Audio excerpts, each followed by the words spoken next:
Happy birthday wishes చెప్పు. Happy birthday to you చెల్లమ్మ అని చెప్పాలి మళ్ళీ. హ్యాపీ బర్త్డే మీనాక్షి తల్లి, హ్యాపీ బర్త్డే. థ్యాంక్ యూ చెప్పు నా అన్నకే. థ్యాంక్ యూ చెప్పు. చిల్లి హలో మీనాక్షి సి మమ్మీ. హాయ్ అందరికీ, ఎలా ఉన్నారు అందరూ? నేనైతే బాగున్నాను, మీరు కూడా బాగున్నారని ఆ దేవుని నేనైతే మనస్ఫూర్తిగా కోరుకుంటున్నాను. నేనైతే ఈరోజు మా పాప బర్త్డే కోసం ఏమేం చేశానో, ఆ రోజు ఎక్కడికి వెళ్ళాము, పాప కోసం ఏం చేశాను అనేది ఈ వీడియోలో అయితే చూపిస్తున్నాను. ఒక్కసారి అయితే చూసేయండి. మార్నింగ్ నిద్ర లేవగానే నేనైతే స్నానం చేసేసి దేవుడికి అయితే పూజ అయితే చేసేసానండి.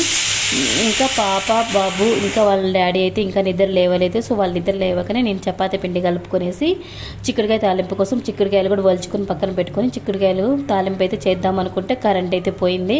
సో కరెంట్ పోయింది కదా, ఎట్లా పొంది శనగగింజల పొడి ఎలా చేసుకోవాలని బాధపడుతుంటే నాకైతే ఒక ఐడియా అయితే వచ్చిందండి. ఇంత చిన్న రోల్ అయితే ఉంది, ఆ రోల్లో అయితే శనగగింజలు కారం వేసుకొని కారపొడి అయితే చేసుకునేసి చిక్కుడుకాయ తాలింపు కూడా చేసుకునేసి అయితే పెట్టుకునేసాను. చూడండి చపాతీ ఎంత బాగా వస్తుందో కదా. చపాతీ పిండి ఎప్పుడు కూడా మెత్త కలుపుకోవాలి. సో మెత్త కలుపుకుంటే తినడానికి బాగుంటుంది, గట్టిగా ఉండవండి. రుద్దుకునేటప్పుడు కూడా ఈజీగా అయితే రుద్దుకోవచ్చు. పిల్లలు అయితే నిద్ర లేచారు, వాళ్ళకైతే బ్రష్ చేయించేసి చపాతీ అయితే పెట్టేశానండి. ఇంకా వాళ్ళ డాడీ కూడా నిద్ర లేచి తను కూడా బ్రష్ అయితే చేశాడు. కరెంట్ పోయింది కదా, ఇంకా గీజర్ ఆన్ చేసుకుని పొయ్యి మీద కాంచము ఎప్పుడు గీజర్ యూజ్ చేస్తాం. అందులో సర్లే టిఫిన్ తినేసిన తర్వాత అయినా స్నానం చేయించాలనేసి వాళ్ళకైతే చపాతీ చేయించేసి వాళ్ళకి చపాతీ అయితే ఇచ్చేసాను. అలానే వాళ్ళ డాడీ కూడా ఈ విధంగా అయితే చపాతీ చేయిస్తున్నానండి. ఇంకా నేనైతే వీళ్ళందరూ తిన్నాక నేనైతే నేను టిఫిన్ తినేసాను. ఆ తర్వాత పిల్లలకైతే స్నానాలు చేయించి వాళ్ళని అయితే రెడీ చేసేసాను. ఇంకా పక్కింటి పిల్లలు అయితే ఉన్నారండి, వాళ్ళైతే ఇంకా పాప కోసం అయితే వచ్చారు మాట్లాడిద్దామని. ఎప్పుడు రారండి, మామూలుగా మమ్మల్ని అయితే రమ్మంటారు, మా పిల్లల్ని వాళ్ళైతే ఎక్కువగా రారు. ఇదే సెకండ్ టైం రావడం, అదెందుకో మరి వాళ్ళైతే పెద్దగా పంపివ్వరు వాళ్ళ నాన్న వాళ్ళు. మేమైతే సర్లే పిల్లల్లో కలిస్తే ఇంకా మాట్లాడటం ఇంకా బాగా నేర్చుకుంటారు కదా అనేసి మేమైతే అప్పుడప్పుడు పంపిస్తామండి. మేము కూడా తక్కువేళ పంపించడము. ఇంకా మా శ్రీవాడు కూడా స్నానం అయితే చేసేసి ఇంకా దేవుడికి అయితే మొక్కుకుంటున్నాడు. ఇంకా పిల్లలు కూడా మొక్కుకోమని చెప్తున్నాడు. ఇంకా పిల్లలు వచ్చారు కదా, వాళ్ళని కూడా మొక్కుకోమని చెప్తున్నాడు. ఇంకా వాళ్ళకి మా శ్రీవారు అయితే స్నాక్స్ అయితే పెట్టించారండి మా పిల్లలతో పాటు. ఇంకా వాళ్ళు ఇల్లంతా జిల్లెడ పెడుతున్నారు, ఏమేమి ఉన్నాయి పిల్లలు ఆడుకునేటివి ఏమేమి ఉన్నాయి అనేసి కాస్త చూశారు. ఇంకా పిల్లలైతే స్నాక్స్ అయితే పెట్టిస్తే వాళ్ళైతే టీవీ చూస్తూ తింటున్నారు. ఇంకా నేను బర్త్డే కోసం ఏమేమి చేశాను అనేది చూపిస్తున్నాను, ఒక్కసారి చూసేయండి. పాయసం చేశాను, పాపకు చాలా ఇష్టం, అందుకోసం పాయసం అయితే చేశాను. అన్నం వండి ఇలా నూనెంకాయ కూర అయితే చేసుకున్నానండి. పిల్లల కోసం అయితే క్యారెట్ రైస్ చేశాను. ఇంకా అలానే మిరియాల రసం కూడా చేశాను. ఇంకా మిద్దె పైన బట్టలు ఆరేసం తీసుకొద్దామని నేను వెళ్తుంటే నేను వస్తా మమ్మీ అనేసి ఇద్దరు పరిగెత్తుకుంటూ వస్తున్నారు. సో లిఫ్ట్ వచ్చేలోపు పక్కన ఇలా ఆడుకుంటున్నారు. వద్దన్నా కూడా వస్తున్నారు, ఎండ ఎక్కువ ఉంది అంటే. చూడు ఇప్పుడు ఎండ ఎక్కువ ఉందనేసి కళ్ళు అయితే కిందకు వంచుకొని దాటడానికి కూడా ఇబ్బంది పడుతుంది. చూడండి ఎండ కోసం. ఎండ అంటే అస్సలు నచ్చదండి మా పాపకి.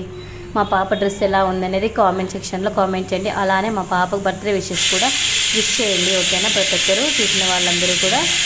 లంచ్ చేసేసాము. ఇంకా పిల్లలు అయితే క్యారెట్ రైస్ సరిగ్గా తినలేదండి. ఇంకా సర్లే బయటకు వెళ్తున్నాం కదా అనేసి వాళ్ళకి బాక్స్లో అట్లీస్ట్ స్నాక్స్ అయినా పెట్టుకుందామని స్నాక్స్ అయితే పెట్టుకుని వాళ్ళకైతే స్నాక్స్ అయితే ఇచ్చేస్తున్నాను. డీమార్ట్కి వెళ్ళేసి మాకు కావాల్సిన ఒక లిస్ట్ అయితే రాసుకొని అవి మాత్రమే తెచ్చుకుందాం అనేసి వెళ్తున్నాము. ఇంకా అక్కడికి వెళ్ళాక మాకేమేమి కావాలో అన్నీ తీసుకునేసి రిటర్న్ అయితే వచ్చేసామండి. ఇంకా పిల్లలు అక్కడ డవ్ ఉందనేసి వాటితో ఆడుకుందామని కాసేపు అలా తిరుగుతున్నారు. ఇంకా డీమార్ట్లోకి వెళ్ళిన తర్వాత మాకు ఏం కావాలో అవి మాత్రమే తీసుకున్నాము. ఇంకా కూడా బిల్ వేసేటప్పుడు కొన్ని వెనక్కి కూడా ఇచ్చేసామండి. ఇదే ఫస్ట్ టైం ఇలా ఇవ్వడం కూడా. కొన్ని అనివార్య కారణాల వల్ల ఇప్పుడు అన్నిటికీ సర్దుకోవాల్సి వస్తుందండి. ఒకప్పుడైతే ఏది కావాలన్నా అది తీసుకునే వాళ్ళం, కానీ ఇప్పుడు తీసుకోలేకున్నాము. సో ఇంకా అవన్నీ తీసుకునేసి ఇంక ఇంటికి వెళ్దాము అనుకుంటుంటే మా శ్రీవారి సర్లే పాప బర్త్డే కదా, గుడికి మార్నింగ్ వెళ్దాం అనుకుంటే వీలు కాలేదు. ఇప్పుడు వెళ్ళేసి పాప పేరు పైన అర్చన చేయించుకొని ఇంటికి వెళ్దాంలే అన్నాడు. ఇంకా వస్తున్న దారిలో వెంకటేశ్వర స్వామి గుడి ఉంది.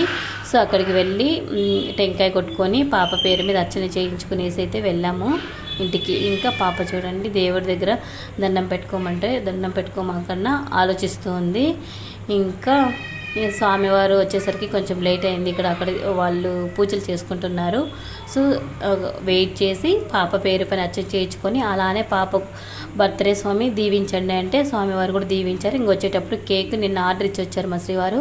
ఇంకా కేక్ కూడా తీసుకునేసి పాప బర్త్డేకి ఇంకా కేక్ కూడా సింపుల్గా ఈ విధంగా అయితే మేము నలుగురమే కట్ చేసుకున్నాము. పక్కింటి పిల్లలను కూడా రమ్మన్నాం, కానీ వాళ్ళు మేము బయట వెళ్తున్నాము రాలేంలే, మా టైంలో మీరు ఉంటే ఖచ్చితంగా వస్తాము అన్నారు. కానీ వాళ్ళు ఆ టైంలో లేరు. ఇంకా మా పాప బర్త్డేకి మేము నలుగురే దగ్గరుండి చేసాము. ఎలా చేసాము కామెంట్ సెక్షన్లో కామెంట్ చేయండి. ఇలా ఈ విధంగా సింపుల్గా అయితే చేసుకున్నామండి. ఎన్నో ఆశలు ఉండేవండి, ఆ ఆశలన్నీ ఈ మధ్య అయితే చాలా దూరం అయిపోతున్నాయి. ఇంకా నేను మా శ్రీవారికి సపోర్ట్గా ఉండాలని అనుకుంటున్నాను. ఇంకా ఈ విధంగా అయితే యూట్యూబ్ స్టార్ట్ చేశాను, అలానే జాబ్ కోసం కూడా ప్రిపేర్ అవుతున్నానండి. ఇంకా మా పాప బర్త్డేని ఈ విధంగా అయితే సింపుల్గా అయితే చేసుకున్నాము. ఇంకా కేక్ కట్ చేసేటప్పుడు అమ్మ వాళ్ళకి, అక్కకి, మా తమ్ముడికి కాల్ చేసి కేక్ కట్ చేస్తున్నప్పుడు అయితే వాళ్ళకైతే చూపించాను. వాళ్ళు కూడా బర్త్డే విషెస్ అయితే తెలియజేశారు. ఇంకా ఇంతేనండి ఈ చిన్న బ్లాగ్. ప్లీజ్ అందరూ వాచ్ చేసినందుకు గాను థ్యాంక్ యూ సో మచ్. మరో మంచి వీడియోతో మేము ముందుంటాను. ఓకేనా, బాయ్ అందరికీ. మా పాప బర్త్డేకి తీసుకున్న ఫొటోస్ అయితే షేర్ చేస్తున్నాను, ఒక్కసారి అయితే చూసేయండి. ఇంకోటి చెప్పాలి మీకు, నేను మర్చిపోతున్నాను. మా అక్క కూతురు అయితే వాళ్ళ చెల్లి బర్త్డే కోసం అనేసి వాళ్ళ స్కూల్కి వెళ్ళి వాళ్ళ మేడమ్స్కి, వాళ్ళ ఫ్రెండ్స్కి అందరికీ చాక్లెట్స్ అయితే ఇచ్చిందంట అండి. నిజంగా చాలా హ్యాపీ అనిపించింది. అక్క చెల్లెళ్ళ బంధం ఎంత బాగుంది కదా అని, వాళ్ళ చెల్లి కోసం ఎంత ప్రేమగా వెళ్ళి స్కూల్లో చాక్లెట్స్ పంచింది అనేసి చాలా హ్యాపీ అనిపించింది నాకైతే.